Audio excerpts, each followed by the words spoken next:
Billionaire met his ex pregnant on his luxury yacht and panicked as guests watched. The radiator in Naya's apartment had been making that sound again, a low groan followed by 3 sharp clicks, like someone knocking from inside the wall. She'd gotten used to it over the past 6 months, the same way she'd gotten used to her scrubs feeling tighter, the way her feet ached after a 12-hour shift, the way she'd started talking to her belly when no one else was around. 28 and pregnant, single. Working double shifts at the OB clinic on 6th Avenue in San Diego because the bills didn't care about her situation. Sometimes, late at night when the apartment was too quiet, she'd remember that morning, 7 months ago, waking up in hotel sheets that cost more than her monthly rent. The pillow beside her still indented, but cold. His cologne lingering on her skin, but him, gone. No note, no number. Just the sound of traffic 12 floors below and the hollow ache of knowing she'd been exactly what she'd sworn she'd never be, forgettable. She'd cried in the shower, not because she'd loved him, she barely knew him, but because for those few hours in that hotel room overlooking the ocean, she'd felt seen, wanted, like she mattered. And then she woke up alone. She stood at the kitchen counter, the laminate edge digging into her palms, staring at the invitation on her phone. Dinner, tonight, on a yacht in Newport Beach. Her friend Maren had been asking for weeks. "It's just a small thing," Maren had said over coffee 3 days ago, her voice casual in that way that meant she was downplaying something. "My boss is hosting. Very chill. Good food. You need to get out." Naya had almost said no. The last thing she wanted was to squeeze into something that still fit and make small talk with strangers, while trying not to think about the fact that her back hurt and she hadn't slept well in months. But Maren had that look, the one that said she knew Naya had been hiding. "I mean, you can't just stay in your apartment forever," Maren had added, stirring her latte. "When's the last time you did something that wasn't work or the doctor?" Naya couldn't remember, so she'd said yes, and now, standing in front of her closet at 6 p.m., she was regretting it. The black dress still fit, barely. It was the kind of dress she used to wear without thinking. Simple, fitted, the fabric soft against her skin. Now it pulled across her belly in a way that made denial impossible. She tugged at the hem. It didn't help. Her phone buzzed on the bed. Maren. Leaving in 20. "You ready?" Naya. "Yeah." She wasn't.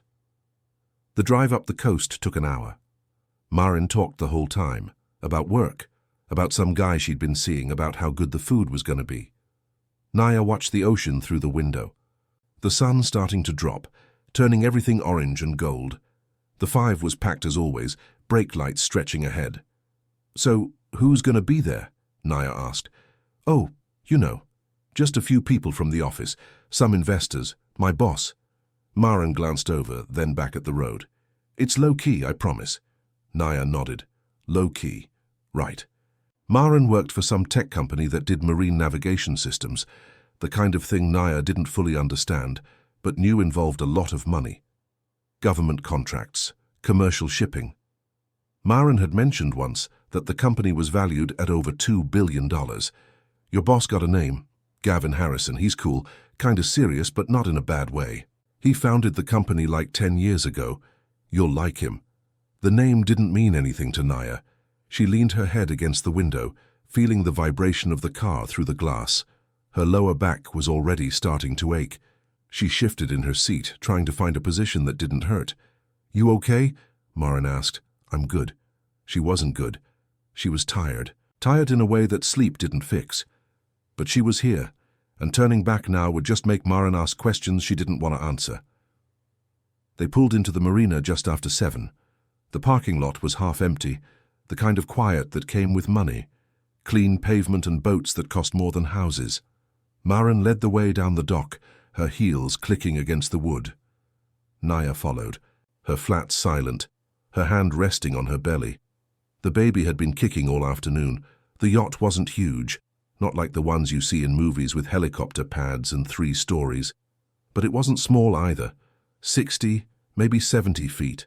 Sleek, modern, the kind of elegant that didn't need to show off but screamed money anyway.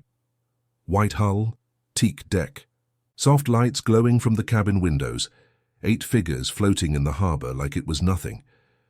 "See?" Maren said, turning back with a smile. "Told you. Low-key." Naya didn't answer. She was looking at the people on deck. 6, maybe 7, wine glasses, laughter that sounded easy. She didn't belong here. "Come on," Maren said, already heading up the gangway.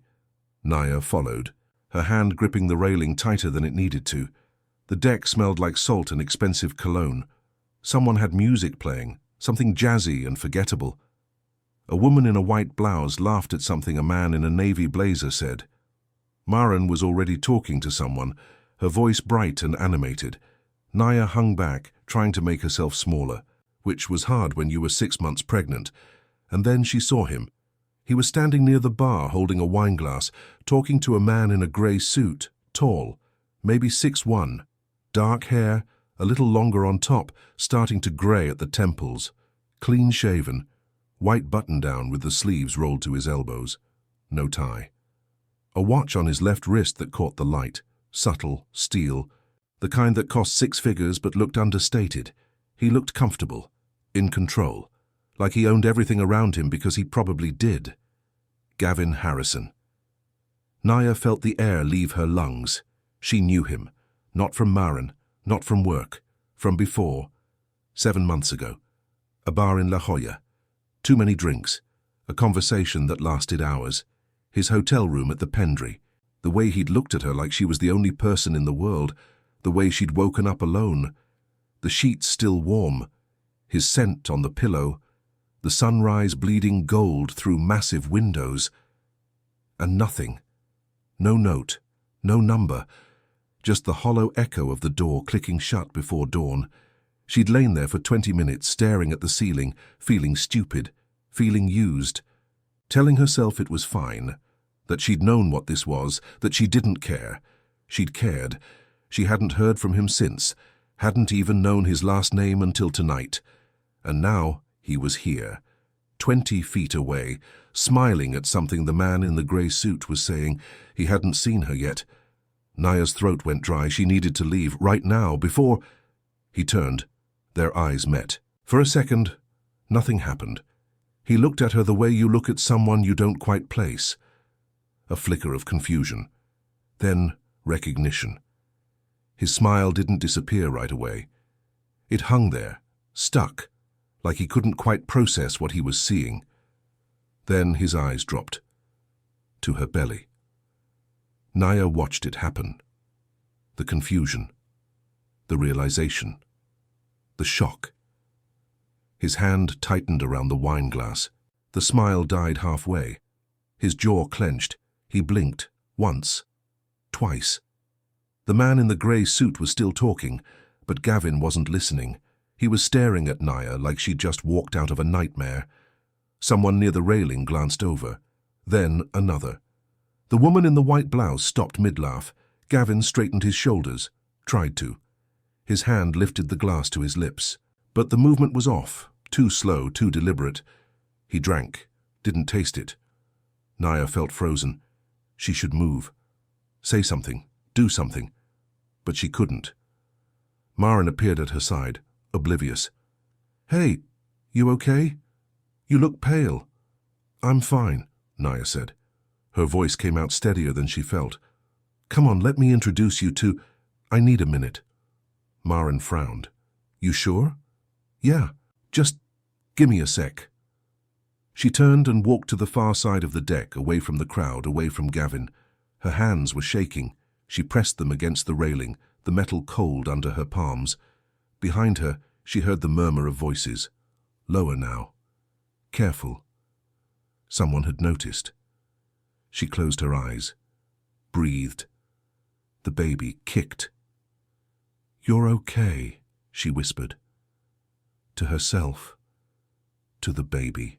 She wasn't sure. The memory came back sharp. Waking up in that hotel room, the expensive sheets, the empty space beside her, the way her stomach had dropped, the way she'd checked everywhere, bathroom, closet, balcony, all empty, the way she'd sat on that massive bed wrapped in his shirt and felt the enormity of her own stupidity. She'd thought it meant something. The way he'd talked to her. Really talked. His divorce, her mother, the ways they'd both learned to be alone, the way he'd kissed her forehead before anything else. She'd been wrong. Footsteps, slow, deliberate. She didn't turn around. She already knew who it was. Naya. His voice was quieter than she remembered, rougher. She opened her eyes, kept staring at the water. Gavin. Silence. The kind that stretched too long. "I didn't know you'd be here," he said finally. She almost laughed. "Yeah, me neither." Another pause. She could feel him standing there, a few feet behind her. Not close enough to touch, not far enough to pretend this wasn't happening. "Is it—" He stopped, started again. "Are you—" "6 months," she said. Flat, factual. She heard him exhale. Not a sigh. Something heavier. The memory hit her then. Unwanted, waking up in that hotel room. The indentation on his pillow, the way she'd reached for him before she was fully awake, her hand finding only cold sheets. The shower she'd taken, scrubbing his cologne off her skin while tears mixed with the water. The walk of shame through the lobby in last night's dress, avoiding the knowing looks from the morning staff. She told herself it didn't matter, that it was just one night, that she didn't even know his last name, so what did it matter if he'd left? But it had mattered. It still mattered. "Naya, don't." She turned then, meeting his eyes. Not here, not now. He looked like he wanted to argue, but he didn't. Just nodded, his jaw tight. His hands in his pockets like he didn't know what else to do with them. "Okay," he said. She walked past him, back toward Maren, who was watching with wide eyes. Behind her the music kept playing. The wineglass sat on the bar, half empty. The radiator in her apartment would still be broken when she got home. Naya didn't remember much about the rest of the dinner. Just fragments, the taste of salmon that had gone cold on her plate. Maren's voice asking if she was okay, the way her water glass kept sweating, leaving rings on the white tablecloth that nobody bothered to wipe. She'd stayed because leaving would have been worse. Would have confirmed what some of those people were already thinking, that something was wrong, that the pregnant woman and the host had a history, that this elegant little dinner party had just become something else entirely. So she stayed, ate 3 bites, smiled when Maren introduced her to someone whose name she forgot immediately, kept her hands folded in her lap so nobody would see them shaking. Gavin had disappeared below deck 20 minutes after their conversation. She'd watched him go, his shoulders tight, his movements too controlled, like he was holding something in with both hands. The woman in the white blouse, Andrea, Maren said her name was, had been watching Naya ever since. Not obviously. Just those quick glances people make when they're trying to figure something out without asking. By 9:30, Naya couldn't take it anymore. "I'm gonna head out," she said to Maren, keeping her voice low. Maren frowned. "Already? We just got here." "I know. I'm tired. Long shift yesterday." It wasn't a lie. She'd worked 12 hours at the clinic, then come home and stared at her ceiling for 3 hours before finally falling asleep at 2 a.m. But it wasn't the whole truth either. "You sure you're okay?" Maren asked. Her eyes were too sharp. She'd noticed something. "I'm good. Really. Just need to get some sleep." Maren studied her for a second, then nodded. "Okay, let me grab my purse. No, stay. I'll get an Uber. Naya, seriously, I'm fine. You should stay. Enjoy yourself." Before Maren could argue, Naya was already moving toward the gangway, her hand trailing along the railing. The night air was cooler now, carrying the smell of salt and diesel from the other boats in the marina.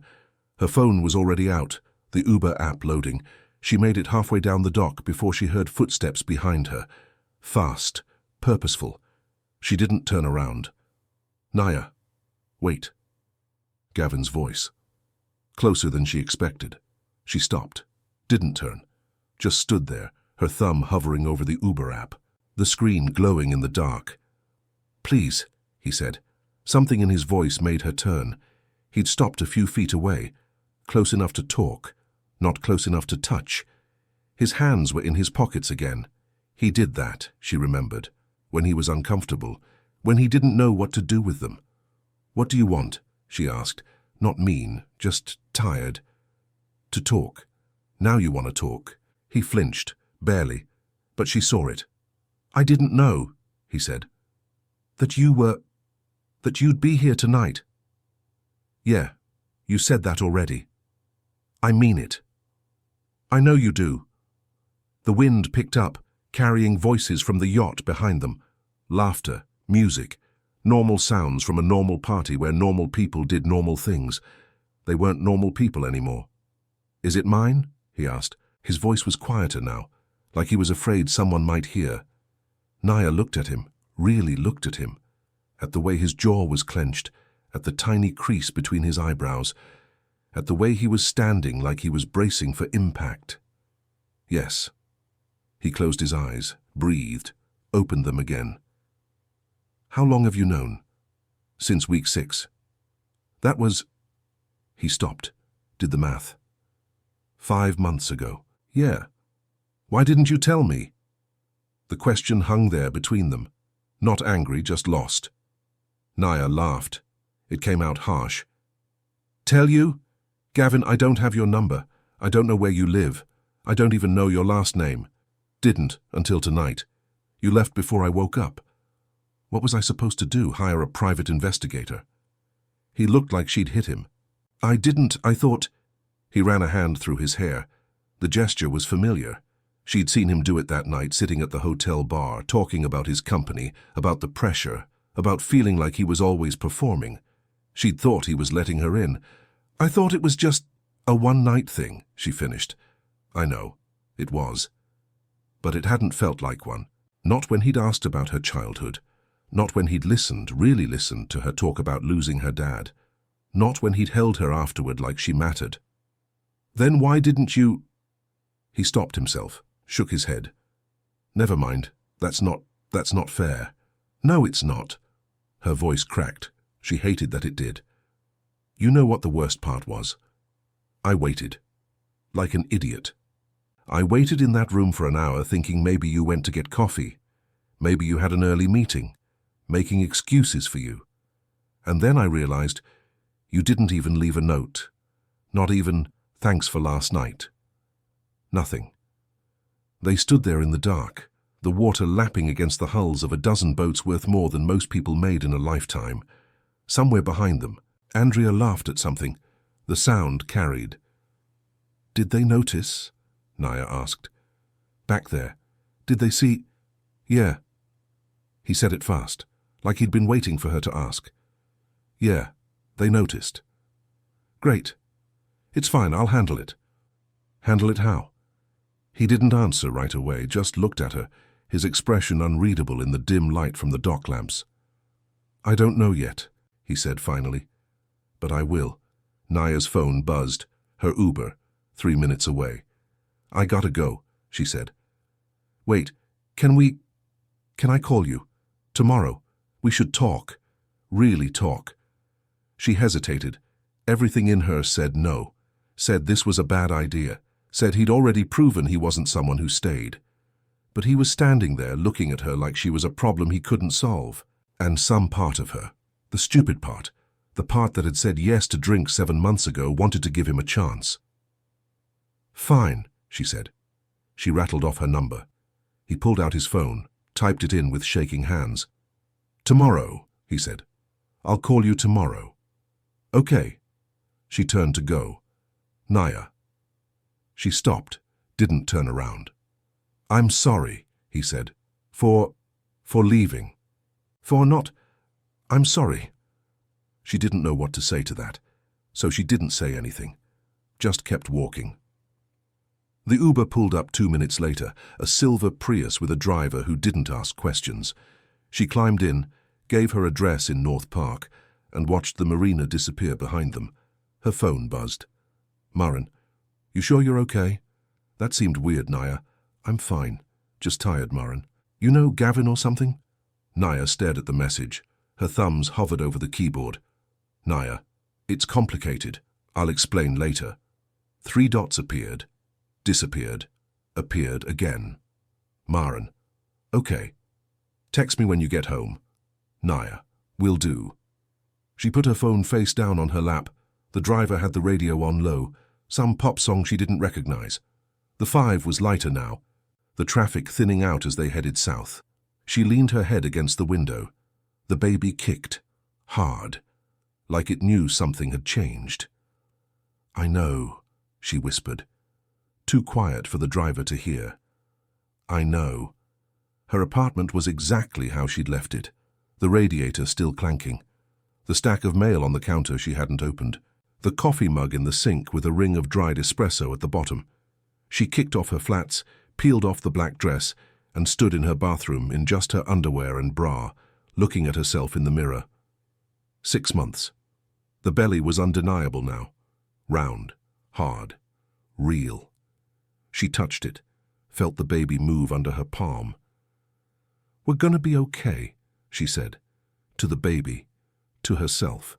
Her phone was on the bathroom counter, screen dark, silent. Tomorrow, he'd said. He'd call tomorrow. She wondered if he would. She wondered if she wanted him to. She brushed her teeth, washed her face, pulled on an old t-shirt that used to be too big and now barely fit. The bed was unmade, the sheets twisted. She climbed in anyway, pulling the blanket up to her chin even though it wasn't that cold. Sleep didn't come easy. She lay there in the dark, listening to the radiator, listening to the couple upstairs arguing about something, listening to her own heartbeat.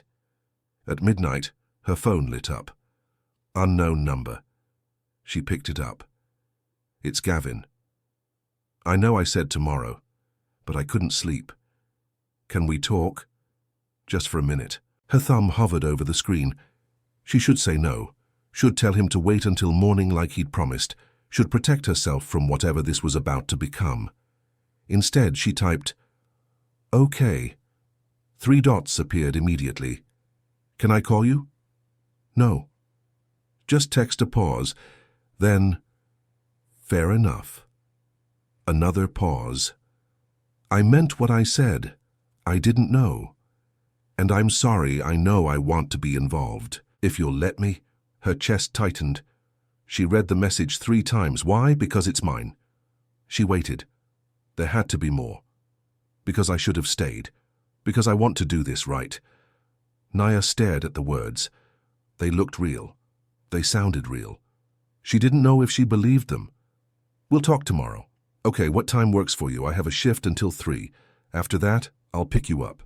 We can get coffee or something. I'll meet you somewhere. Another pause, longer this time. Okay, where? She thought about it. Somewhere public. Somewhere she could leave if she needed to. The coffee place on University, near the Trader Joe's. 3:30. I'll be there. She put her phone down, stared at the ceiling. The radiator clanked. The couple upstairs went quiet.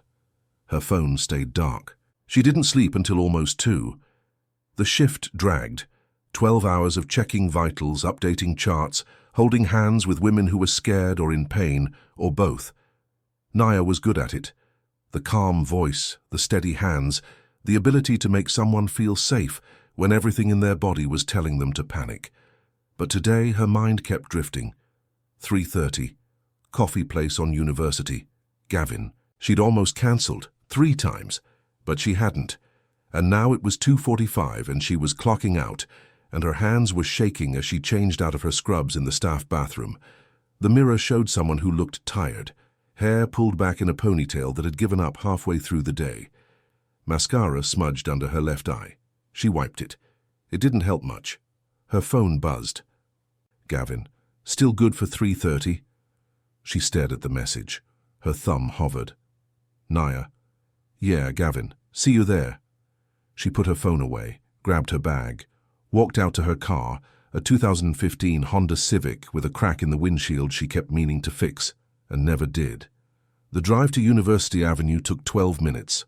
Parallel parking took another 3. Then she sat there, engine off, hands on the steering wheel. She could still leave. The baby kicked, hard, like it was weighing in. Okay, she said out loud. Okay? She got out. The coffee place was one of those San Diego spots that tried too hard to be Portland. Exposed brick, Edison bulbs, a chalkboard menu. It smelled like burnt espresso and vanilla. Gavin was already there. She spotted him through the window, sitting at a corner table, his back to the wall, a cup of black coffee in front of him. He was wearing jeans and a grey Henley. No watch, no tie. He looked different than he had on the yacht. More real. He saw her, stood up, almost knocked his coffee over, caught it. Naya pushed through the door. "Hi," he said. "Hey, you want something?" he asked, gesturing to the counter. "Coffee? Tea? I don't know if you're supposed to have caffeine, but decaf is fine," she said. "I'll get it." "No, let me—" "Gavin, I got it." He stepped back, nodded. She ordered a decaf latte with oat milk. The barista barely looked at her while making it. She paid, tipped, waited. She sat across from him. The chair hurt her back. She shifted. It didn't help. "Thanks for coming," he said. "You asked me to." "I know, but still, thanks." She took a sip of her latte, too hot. She set it down. "So," she said. "So." Silence. Not the comfortable kind. Gavin broke first.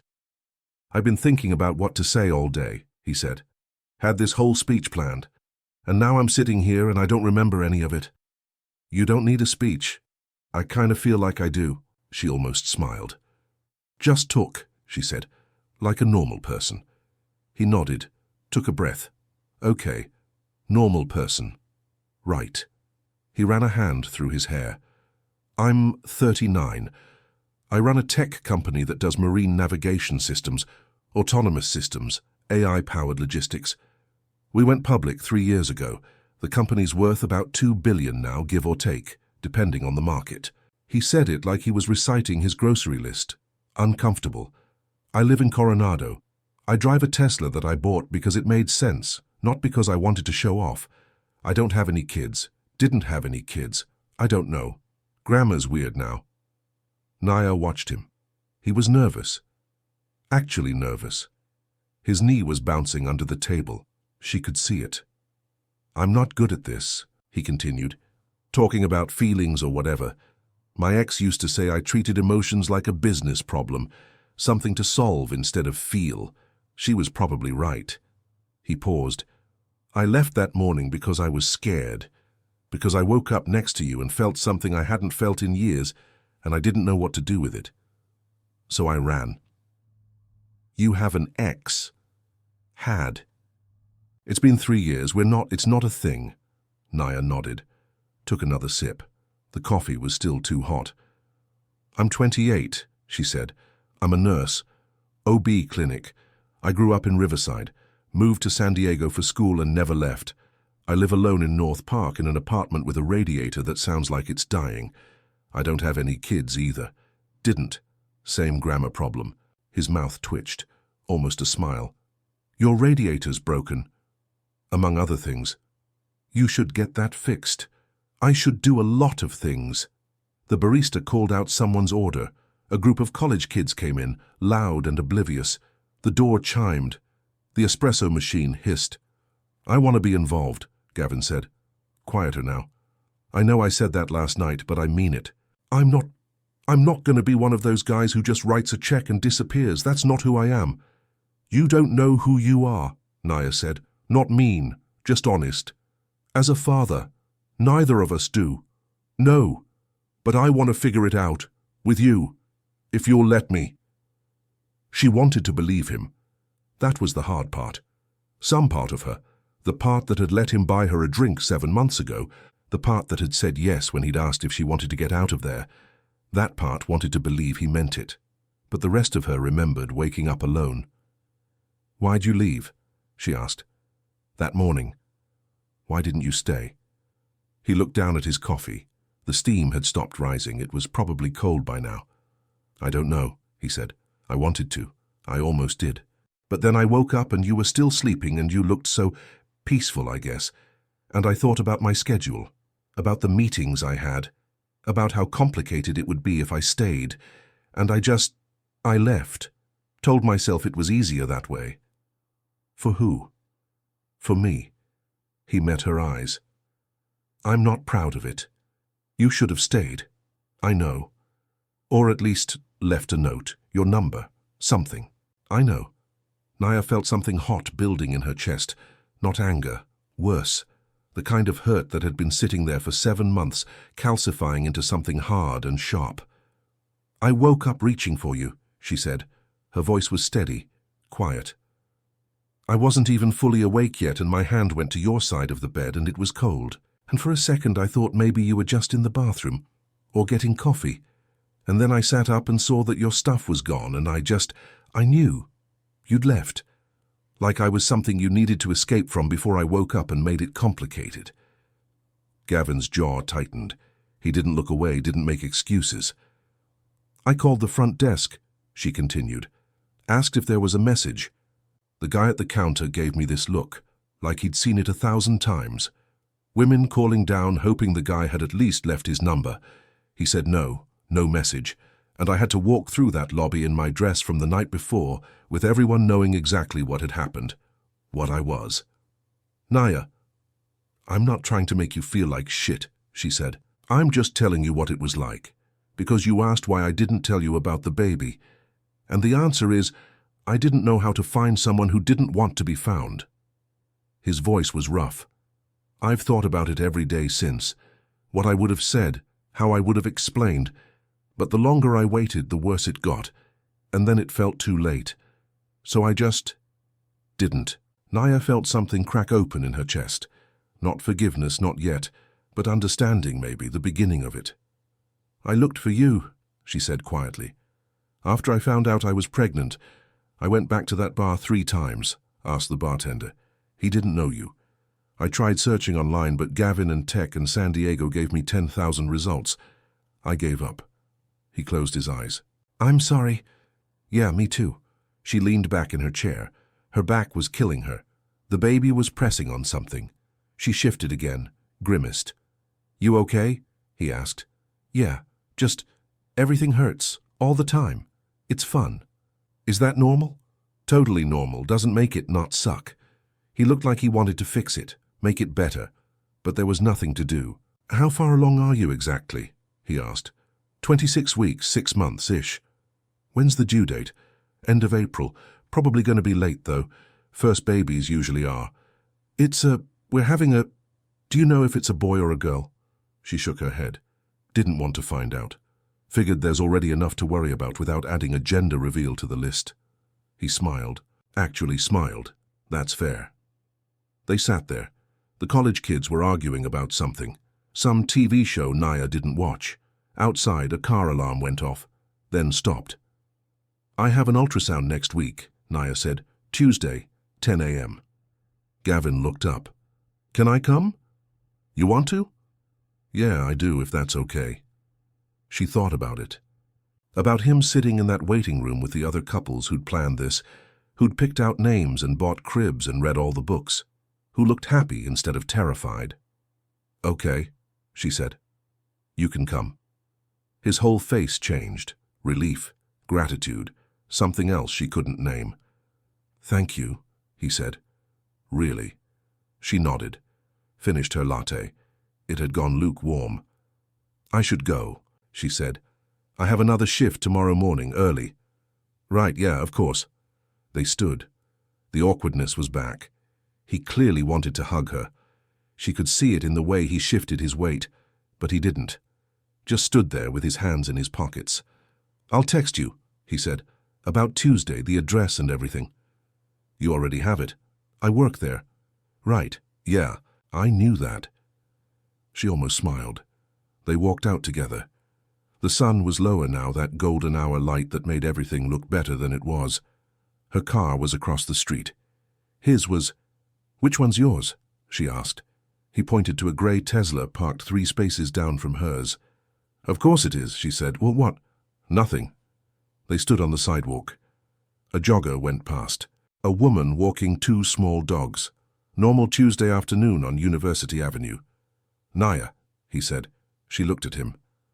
"I'm gonna do better," he said. "I promise." She wanted to tell him promises didn't mean much, that she'd heard promises before, that she'd believed them. But he was looking at her like this actually mattered, like he actually meant it. "Okay," she said. She crossed the street to her car, got in, started the engine. The crack in the windshield caught the light, turned it into a spiderweb of gold. In her rearview mirror, she could see him still standing there, watching her leave, not leaving first. Tuesday came faster than Naya expected. She'd worked a double on Monday. Came home at 11 p.m. with feet so swollen she couldn't get her shoes off without sitting down. Microwaved leftover pasta that tasted like cardboard. Fell asleep on the couch with the TV on. Some late-night talk show she wasn't watching. When she woke up at 6 a.m., her neck hurt and her phone had 3 texts. Gavin, still good for tomorrow? Gavin, today, I mean. Tuesday. Gavin, sorry.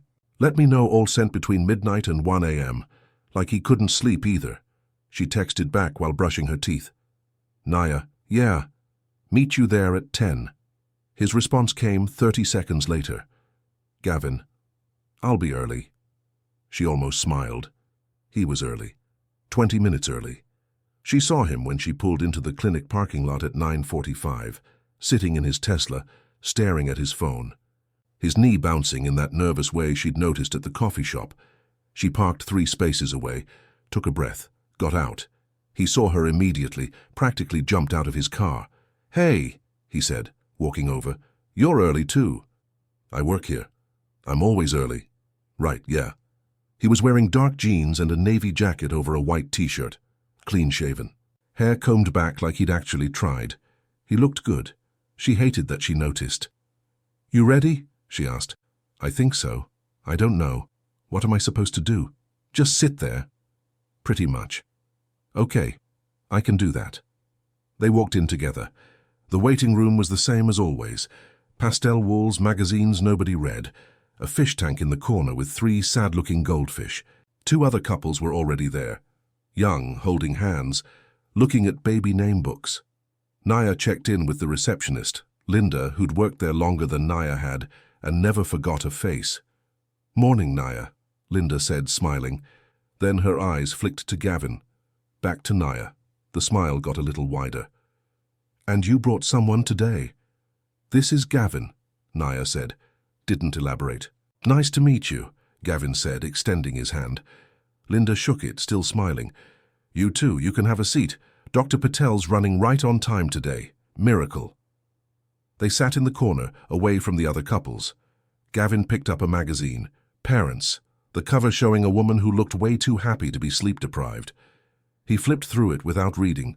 Put it down. Picked up another one, put that down too. You're making me nervous, Naya said quietly. Sorry, I don't know what to do with my hands. Just relax. It's not a big deal. It feels like a big deal. It's just an ultrasound of our baby. The words hung there, our baby. He'd said it so casually, like it was already true. Like they were already a we instead of 2 people sitting in a waiting room trying to figure out what the hell they were doing. Naya Morone? A nurse appeared in the doorway, young, scrubs covered in cartoon stalks. Naya stood, Gavin followed. They walked down the hallway past exam rooms where she'd worked 100 shifts, into the one at the end with the ultrasound machine and the paper-covered table and the poster on the wall showing fetal development week by week. Go ahead and lie down, the nurse said to Naya. Dr. Patel will be right in. Naya climbed onto the table. The paper crinkled. Gavin stood against the wall, hands in his pockets again, looking like he'd rather be anywhere else, but also couldn't imagine leaving. You can sit, Naya said, nodding to the chair next to the table. You sure? Yeah. He sat. The nurse left. They were alone. You do this a lot? Gavin asked. Ultrasounds? Every month, sometimes more if they're worried about something. Are they worried? No. Everything's fine. Normal. Boring. Boring sounds good. Yeah? The door opened. Dr. Patel walked in. 50-something gray hair in a bun, reading glasses on a chain around her neck. She'd been Naya's OB since week 8. Never judged. Never asked questions Naya didn't want to answer. Until now. Naya, Dr. Patel said, smiling. Then she saw Gavin, raised an eyebrow. And you have company today. This is Gavin, Naya said. He's, the father, Gavin finished. His voice was steady. Sure. Dr. Patel's smile didn't change, but something shifted in her eyes. Approval, maybe, or relief. "Good to meet you, Gavin," she said, shaking his hand. "First ultrasound?" "First everything," he said. "Well, you're in for a treat. Let's take a look." She pulled up Naya's shirt, squeezed the gel onto her belly. It was cold. Naya flinched. "Sorry," Dr. Patel said. "Never gets less awful, does it?" "Nope." The wand pressed against her skin. The screen flickered to life, black and white and grey, shapes that didn't make sense unless you knew what you were looking at. And then, there, a head, arms, legs, moving. "There's your baby," Dr. Patel said. Gavin leaned forward. Naya heard his breath catch. "That's—" He stopped, swallowed. "That's real." "Very real," Dr. Patel said, smiling. "See that flickering there? That's the heartbeat. Nice and strong. 148. Perfect." Naya had seen this before, every month, but watching Gavin see it, watching his face change from nervous to awed to something she didn't have a word for, that was new. "Can I—" He looked at Naya. "Can I get a picture?" "Already printing," Dr. Patel said. "You'll get a whole strip." She moved the wand, checking measurements, making notes. Naya watched the screen. Watched the baby, their baby, move and stretch and exist. "Everything looks great," Dr. Patel said finally. "Growth is right on track, heartbeat strong, no concerns." "None?" Gavin asked. "None. You're doing great, Naya. Keep doing what you're doing." She wiped off the gel, pulled Naya's shirt down, handed Gavin the ultrasound photos. He stared at them like they were the most important documents he'd ever seen. "I'll see you in 4 weeks," Dr. Patel said to Naya. Then to Gavin, "You're welcome to come to those too if you want." "I do," he said immediately, "if that's okay." He looked at Naya. She nodded. "Okay then," Dr. Patel said. "Take care, you two." She left. The nurse poked her head in, said they could leave whenever. Then they were alone again. Gavin was still staring at the photos. "That's our kid," he said quietly. "Yeah, that's insane. Welcome to the last 6 months of my life." He looked up. "I'm sorry that you've been doing this alone. I should have been here." "You're here now?" "Yeah, I am." They walked out together, through the hallway, past the waiting room where the young couples were still reading baby name books, out to the parking lot where the late morning sun was already too hot. Naya's car was an oven. She opened the door, let the heat escape. "You have to work?" Gavin asked. "Not till 3. "You want to grab lunch?" She should say no, should go home, should keep some distance.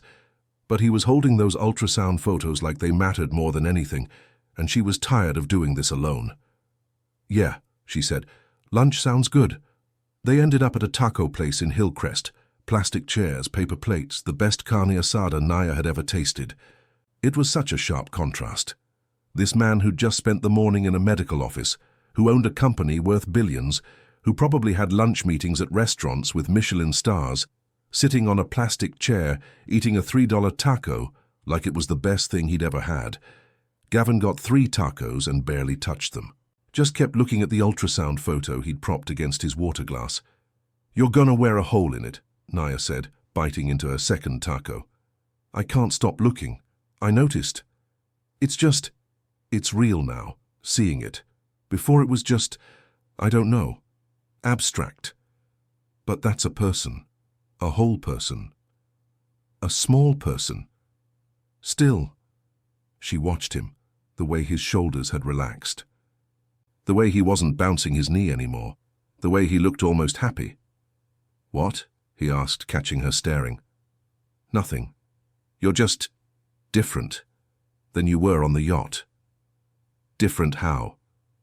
"Less, I don't know, controlled. You look like you're actually feeling something instead of managing it." He set down his taco, wiped his hands on a napkin. "I panicked that night," he said. "On the yacht, seeing you. He gestured vaguely at her belly.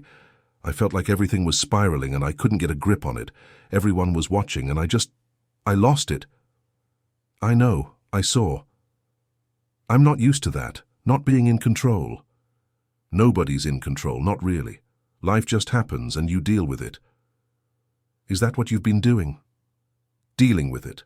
Naya thought about the nights she couldn't sleep, the shifts she worked through exhaustion, the moments she talked to her belly because there was nobody else to talk to.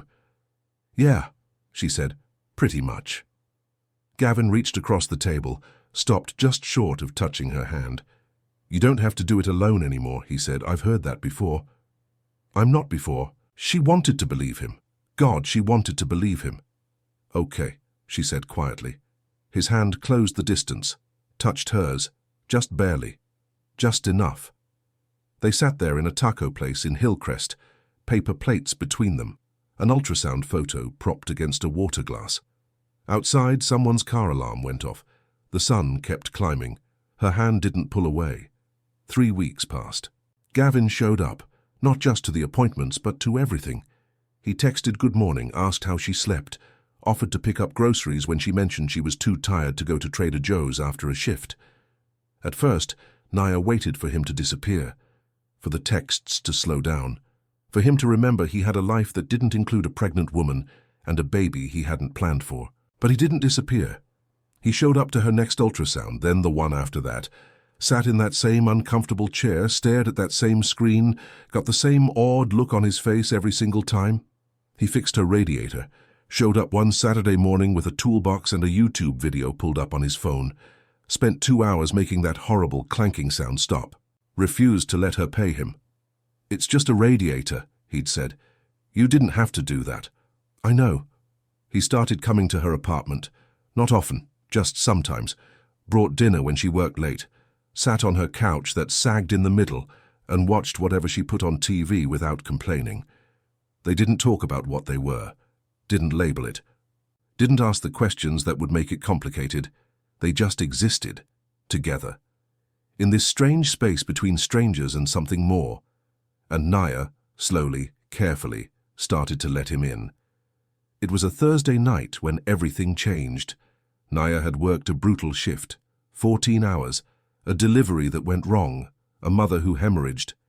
Controlled chaos for 2 hours straight, until the bleeding stopped and the baby was safe and everyone could finally breathe. She came home at 9 p.m., hands still shaking, scrubs stained with someone else's blood. Her phone buzzed as she unlocked her door. Gavin, you okay? Haven't heard from you today. She stared at the message. Thought about lying. Thought about saying she was fine. Instead, she called him. He picked up on the first ring. Hey, he said. You good? Can you come over? A pause. Yeah, of course. You need anything? Just come over. I'm leaving now. He hung up. Naya stood in her apartment, still in her scrubs, still shaking.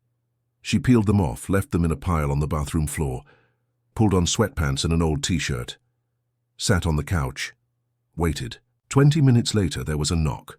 She opened the door. Gavin stood there, slightly out of breath like he'd run up the stairs.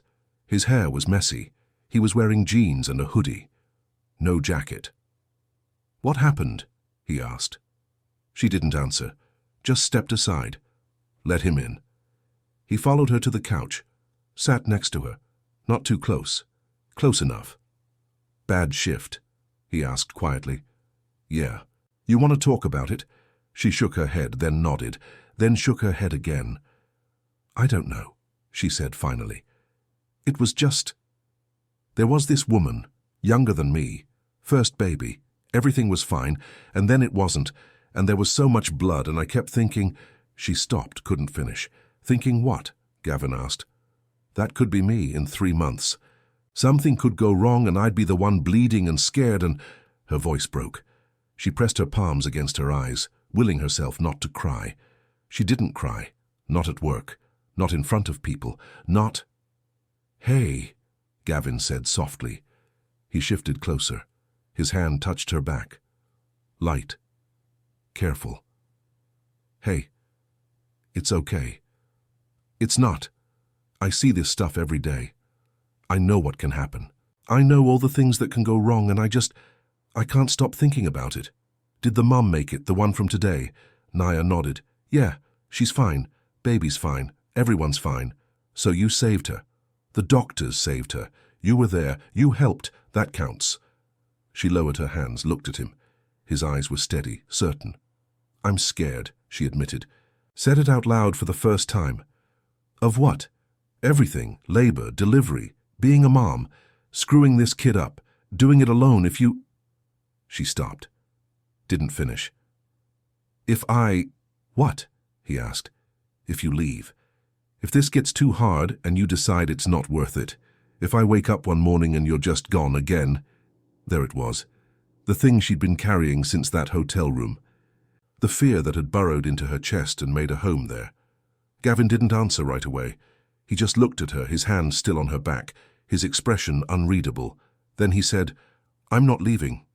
You don't know that. Yeah, I do. Gavin, I panicked on that yacht when I saw you. You know why? She shook her head.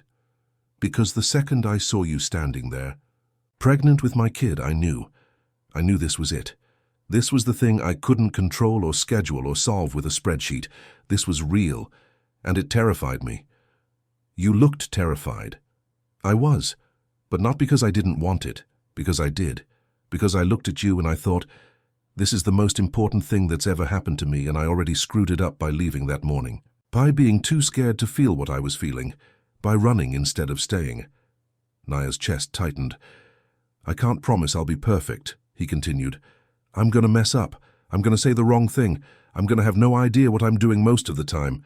But I'm not leaving, not this time. You want to know why I left that morning, really? She nodded. Because I woke up next to you and felt happy. Actually happy. For the first time since my divorce, and that scared the shit out of me. Because happiness meant vulnerability, meant risk, meant I could lose something. So I left before I could get attached. And now? Now I'm already attached. Now it's too late to run. Now I have to stay because walking away would hurt more than staying ever could. How do you know? Because I'm here, right now, and I'll be here tomorrow, and the day after. And when you go into labor and you're scared, I'll be there too. I'm not going anywhere. Something broke open in Naya's chest. Not painful, just open. She leaned into him.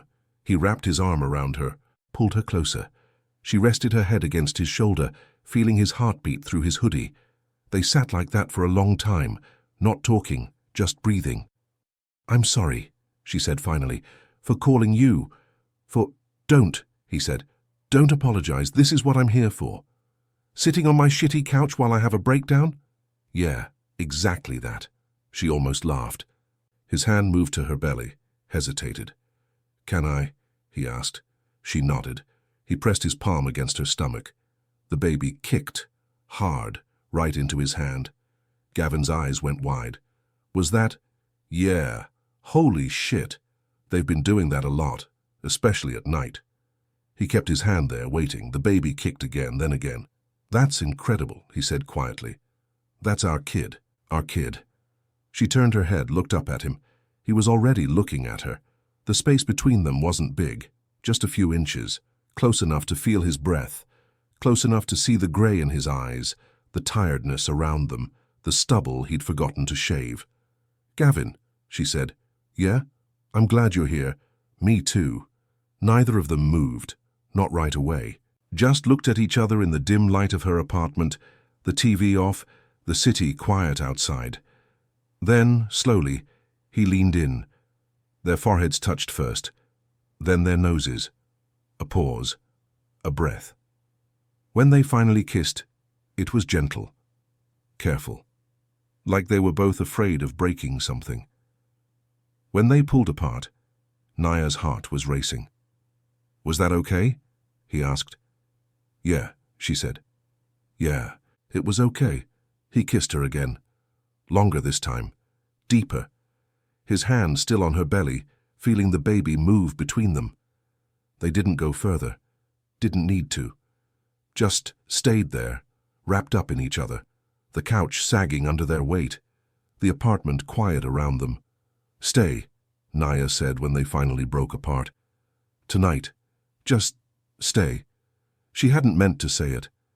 Hadn't planned it. But the word came out before she could stop it, and she realized she needed to know. Needed to see if he'd still be there in the morning. If this time would be different. Gavin pulled back just enough to see her face. His eyes searched hers. "Okay," he said. "I'll stay." "You sure?" "Yeah." His hand came up, tucked a strand of hair behind her ear. "I'm not going anywhere. Not this time." The promise settled between them. Heavy, real. "I woke up alone," she said quietly. "That morning. And I keep thinking, what if I wake up alone again? What if this is just—" "It's not," he said. His voice was firm, certain. "I'm staying. And I'll still be here when you wake up, I promise." She woke up at 3 a.m. Gavin was asleep on the couch, his arm around her, his breathing steady. The blanket she'd thrown over them had slipped halfway off. She carefully extracted herself. Stood. Watched him sleep for a moment. He looked younger like this, peaceful, like he wasn't carrying the weight of trying to do everything right. For a second the memory flickered, waking up in that hotel room, reaching for him, finding empty space, the cold sheets, the absence. But this was different. He was here. She pulled the blanket up over his shoulders. He stirred but didn't wake. In the bathroom, she splashed water on her face, looked at herself in the mirror. Tired, pregnant, different than she'd been 7 months ago. But not alone, not anymore. She climbed back onto the couch. Gavin's arm automatically pulled her close, even in sleep. His lips pressed against her hair. A kiss. Unconscious. Instinctive. "Still here," he murmured, voice thick with sleep. Something in her chest cracked open. Not breaking. Opening. "Yeah," she whispered. "You are." Outside, a car passed. The radiator, finally fixed, hummed quietly. The baby kicked, and for the first time in months, Naya felt something that might have been hope. 6 months later. The apartment in North Park was gone, traded for a house in Carlsbad with a backyard, and a nursery painted pale yellow, and a kitchen where the cabinets actually closed all the way.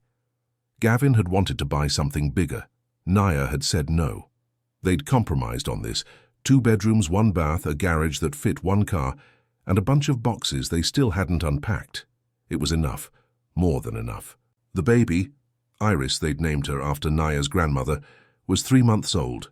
Small. Perfect. With Gavin's grey eyes and Naya's dark hair and lungs that worked overtime at 2 a.m. Naya stood in the kitchen, bouncing Iris against her shoulder, waiting for the bottle to warm. The microwave hummed. Outside, the sun was just starting to come up, turning the sky that particular shade of orange that only happened in Southern California. She heard footsteps. Turned. Gavin shuffled in, hair sticking up, wearing the same t-shirt he'd worn to bed, eyes half closed.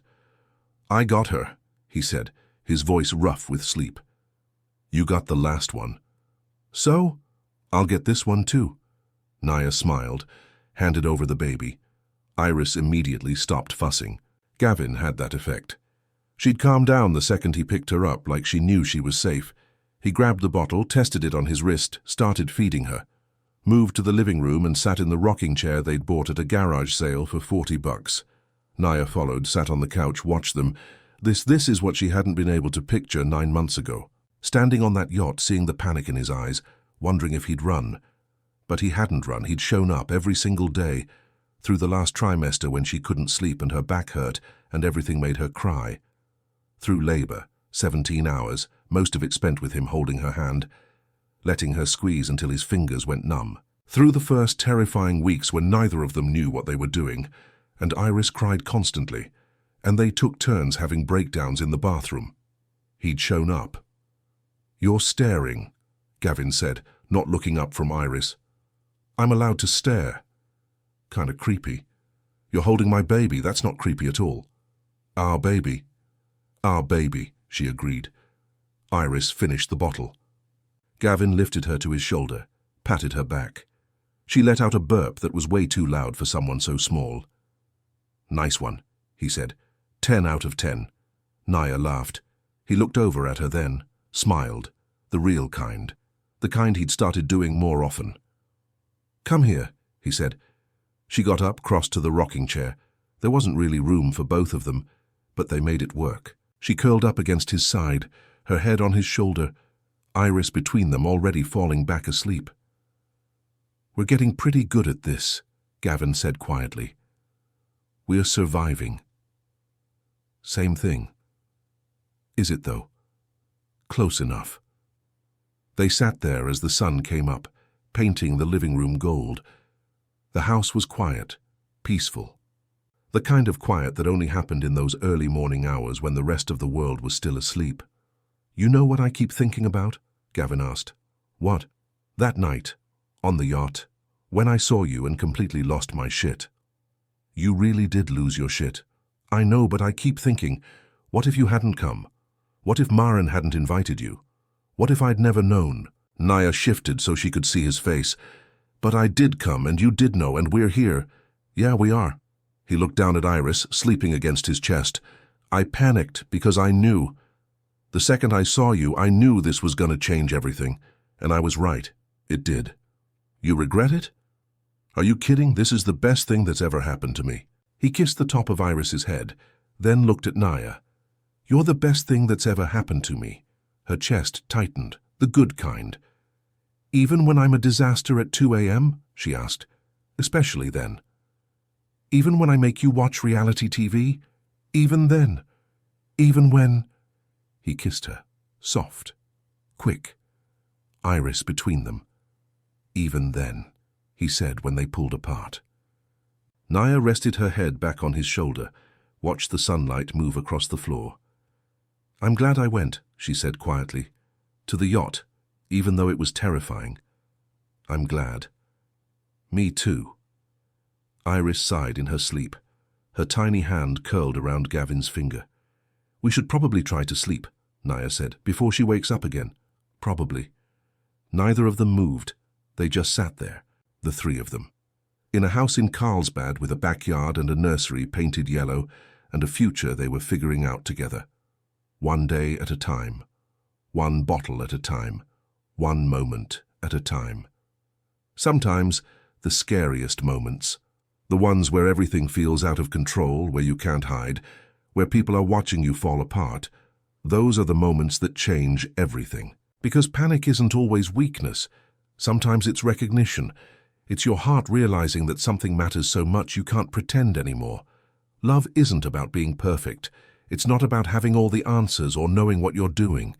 It's about showing up. Even when you're terrified, even when you've already failed once. Even when the easier thing would be to walk away. It's about staying. Especially when staying is hard. Because the best kind of love, the real kind, isn't the kind that happens in private, when no one's looking. It's the kind that survives the moments when everyone is looking. When you're exposed, when you're vulnerable, when you're completely terrifyingly human. That's when love becomes real. That's when it becomes worth it. What moment in your life made you realize something was too important to walk away from? Share your story in the comments below. Your participation means a lot to the channel. Please share your thoughts in the comments. Thanks for staying with Naya and Gavin's story. If you enjoyed it, don't forget to like and subscribe. It really helps us bring you more stories like this.